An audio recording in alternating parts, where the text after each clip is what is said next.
I got this RAV4 off the marketplace to get something with a four-wheel drive that I can use up on the hill, and it's a pretty good little car. I got it for 2,500 bucks. The Carfax report says there's structural damage, but it looks like it's all limited to the back. Back here they have the bumper duct taped to the fender, and it looks like it can be put back on the way it's supposed to go on. There's a pretty good dent across the back. I'm going to see if I can pull that out to get a little better alignment.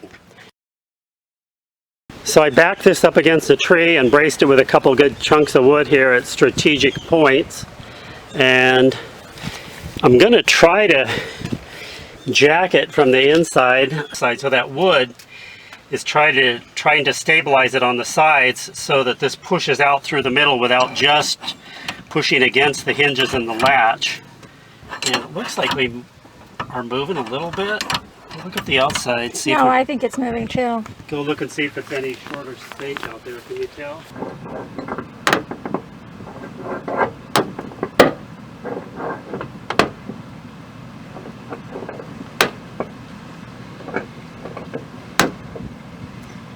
That looks pretty good. So this isn't great body work, but I moved that out about 3 inches.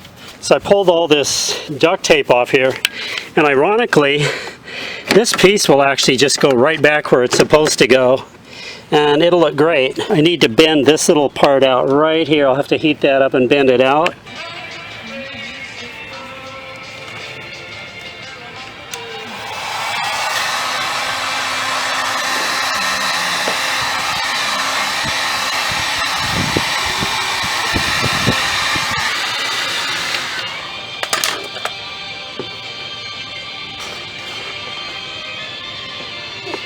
Much better than it was.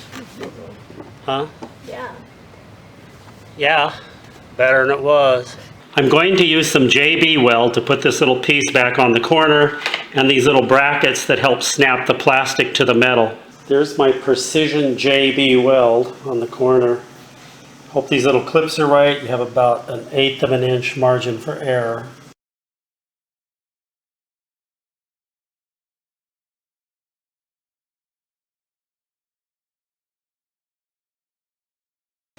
So the fender looks better without the duct tape, and this is straighter than it was. It's still got some dings, but the real win is the door shuts really good now. Just a real gentle shut, and the door shuts and stays shut just like it's supposed to. So that part is much better.